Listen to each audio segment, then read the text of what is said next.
Salam jumpa saudara dan saudariku terkasih dimanapun berada. Semoga kita semua dalam keadaan baik dan sehat. Dan semoga Tuhan yang maha baik selalu dan senantiasa menyertai kita, serta memberkati segala usaha dan pekerjaan-pekerjaan kita. Saudara dan saudariku terkasih, saya mengunjungi sebuah Gua Maria yang sangat indah dan menarik. Gua Maria ini berada di Gereja Paroki Santo Fransiskus Assisi Padang Bulan, Medan. Letak persisnya di belakang gereja paroki, di samping gedung pastoral. Nah, di gedung pastoral inilah para imam atau para pastor yang melayani di Paroki Santo Fransiskus Assisi Padang Bulan ini tinggal atau mereka menempati gedung pastoral ini. Saudara dan saudariku terkasih, dalam bincang-bincang saya dengan para pastor atau para imam yang ada di paroki ini, saya mendapat informasi bahwa Gua Maria ini dibangun oleh seorang bapak beragama Islam. Ini luar biasa, sesuatu yang sangat menarik, sebuah bentuk toleransi yang sangat indah. Nah, dikisahkan bahwa atau dikatakan bahwa para pastor membuat sebuah konsep atau membuat konsep tentang bangunan Gua Maria ini. Kemudian bapak yang beragama Islam ini menerima konsep tersebut, lalu mencoba menerjemahkan dan mendesainnya, akhirnya membangun gua ini menjadi sebuah bangunan yang sangat indah dan tentunya menarik bagi kita. Nah, ini sekali lagi saudara-saudariku terkasih, sebuah bentuk toleransi yang sangat baik dan menarik. Saudara dan saudariku terkasih, hal menarik lainnya adalah bahwa di dinding Gua Maria ini diukir juga 5 peristiwa cahaya. Ini menarik saudara dan saudari. Kita ketahui dalam sejarah atau ajaran iman gereja Katolik bahwa sebelumnya dalam peristiwa-peristiwa Rosario, umat beriman Katolik itu merenungkan 3 peristiwa besar dalam Rosario. Yaitu pertama, kita merenungkan peristiwa-peristiwa gembira menyangkut kelahiran Yesus. Kemudian yang kedua, peristiwa sedih kesengsaraan Yesus. Dan yang ketiga, peristiwa mulia menyangkut kebangkitan dan kenaikan Yesus. Nah, peristiwa Rosario yang keempat ini merupakan sesuatu yang sangat menarik. Ini ditetapkan oleh Paus Yohanes Paulus II semasa hidupnya. Dasar pemikirannya adalah Yohanes Paulus II tentunya membuat sebuah pertimbangan bahwa tidak mungkin umat hanya merenungkan peristiwa kelahiran, kesengsaraan dan kebangkitan Yesus. Lalu antara kelahiran dan kesengsaraan ini begitu banyak hal yang dilakukan oleh Yesus, tapi luput dari perhatian gereja. Maka Yohanes Paulus dengan bijaknya menetapkan sebuah peristiwa baru dalam Rosario yang kita kenal dengan peristiwa cahaya. Saudara dan saudariku terkasih, kita lihat peristiwa cahaya yang pertama. Yesus dibaptis di Sungai Yordan. Kita lihat di sini ada Yesus ya, ada juga Yohanes Pembaptis.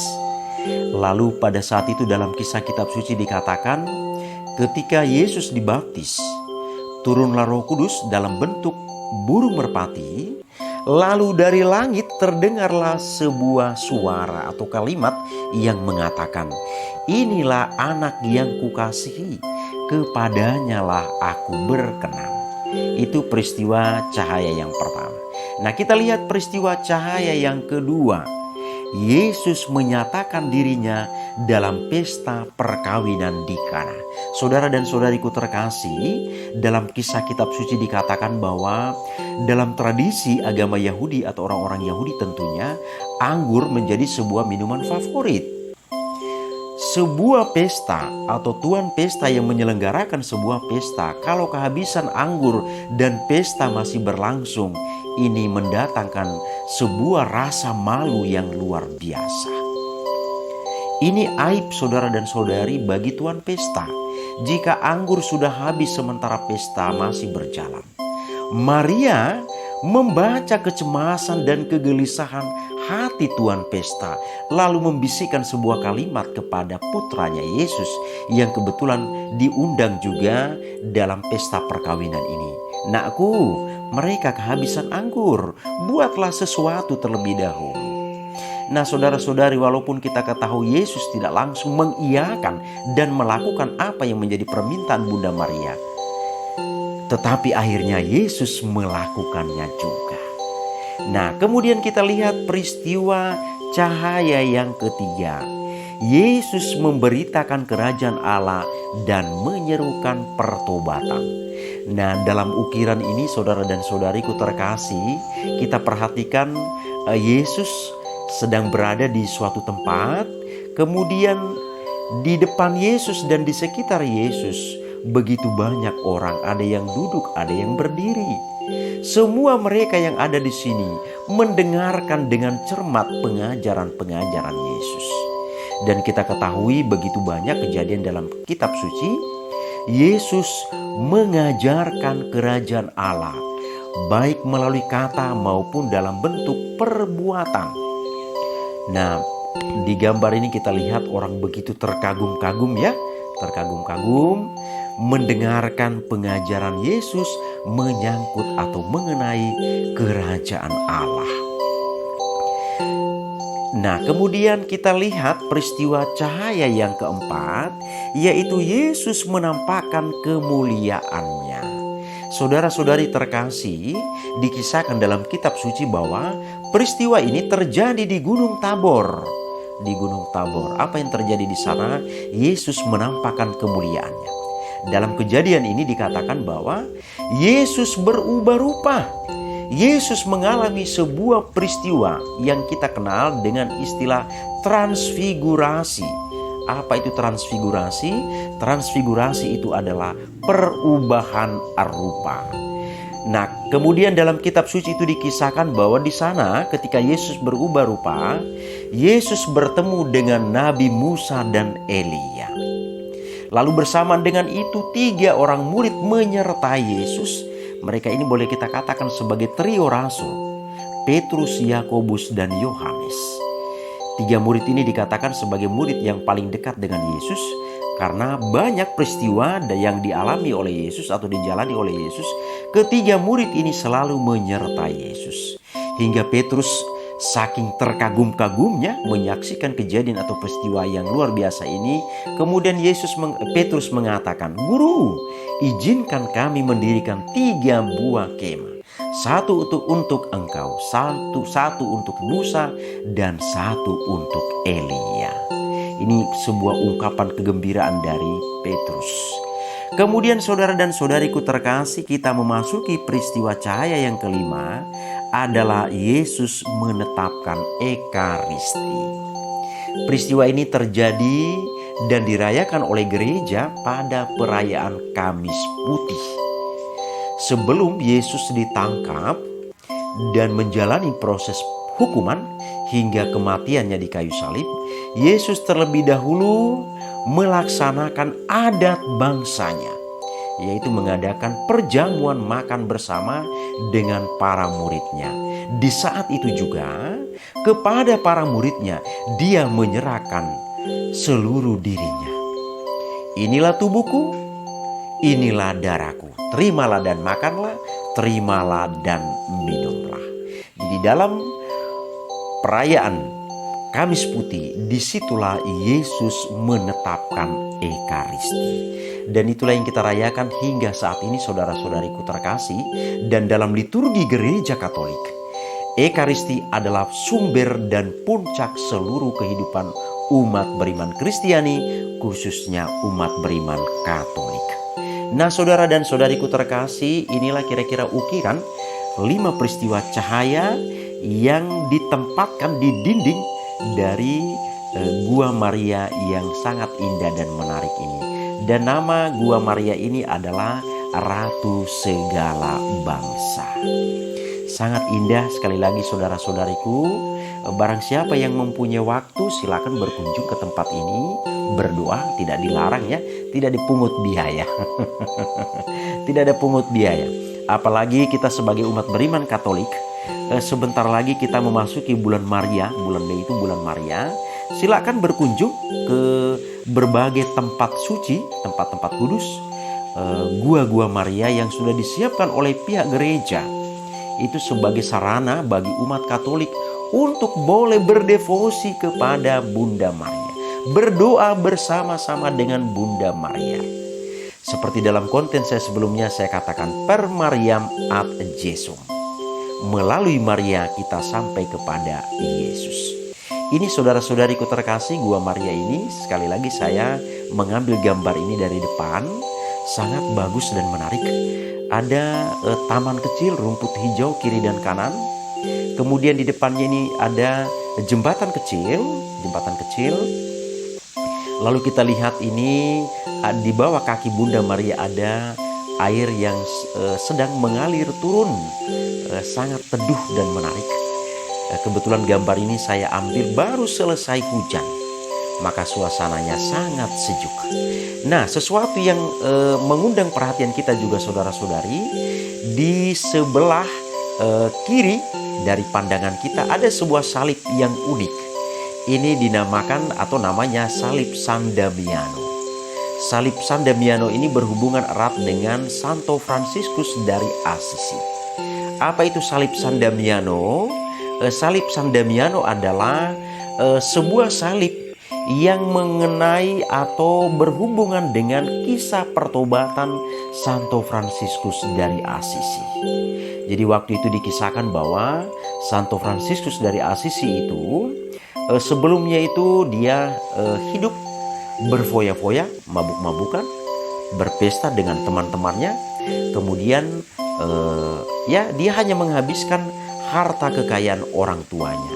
Dan waktu itu di Assisi, orang tua dari Fransiskus Assisi ini tergolong orang kaya karena pedagang kain pada waktu itu.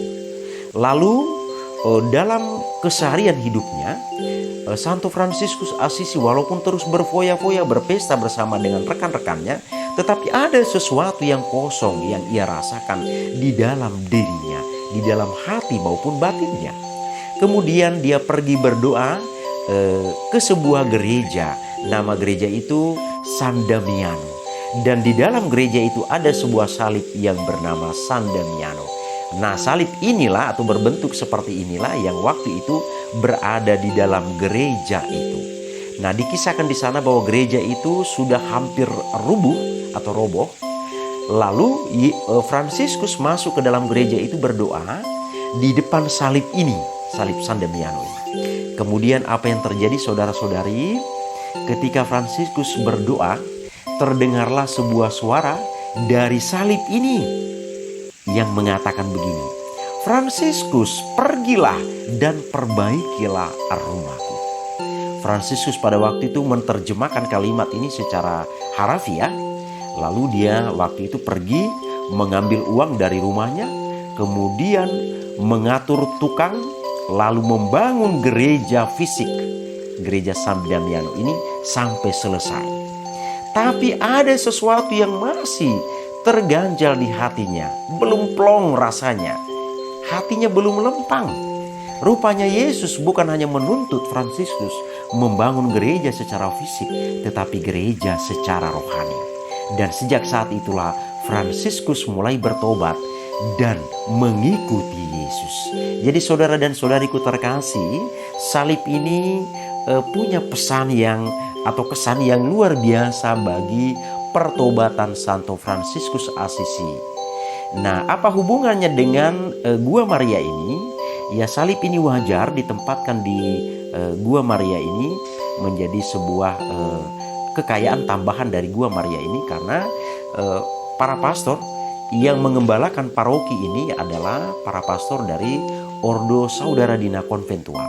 Para pastor ini adalah pengikut Santo Fransiskus dari Assisi. Maka salib ini juga sangat familiar bagi Ordo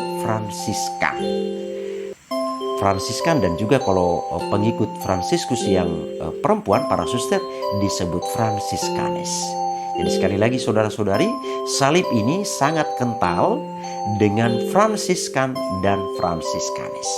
Nah, saudara-saudariku terkasih, sekali lagi mari kita lihat Gua Maria ini yang sangat indah, menarik ya bagi kita.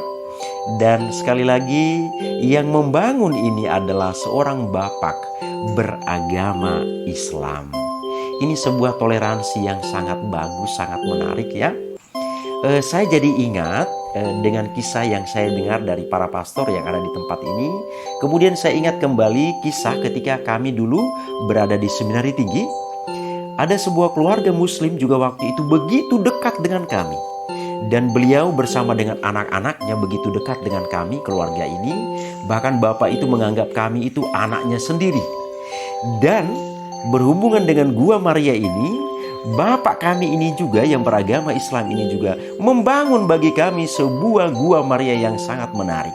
Nah, itu sekarang berada di kota Pematang Siantar, Sumatera Utara. Tepatnya di Biara Santo Bonaventura. Nah, kalau saudara dan saudari ingin berkunjung ke sana, silakan. Gua Maria itu masih ada sampai saat ini. Itulah hasil karya dari seorang bapak kami pada waktu itu yang beragama Islam, yang sangat dekat dengan kami. Dan waktu itu banyak sekali di Biara Gua Maria dibangun oleh beliau ini, oleh bapak yang tercinta ini. Jadi beliau ini sangat dekat dengan kami, dan dia bahkan menganggap kami itu adalah keluarga besarnya. Beliau itu tidak lagi membuat batasan atau jarak. Ya, saya agama Islam, ya mereka ini agama Katolik. Apalagi calon-calon imam, saya tidak usah terlalu dekat dengan mereka. Oh tidak, beliau sangat dekat dengan kami dan menganggap kami adalah keluarganya, dan membangun sebuah Gua Maria bagi kami. Nah, ini saudara-saudari, Bunda Maria, Ratu segala bangsa, berdiri di dalam gua ini dengan sangat tenang dan teduhnya.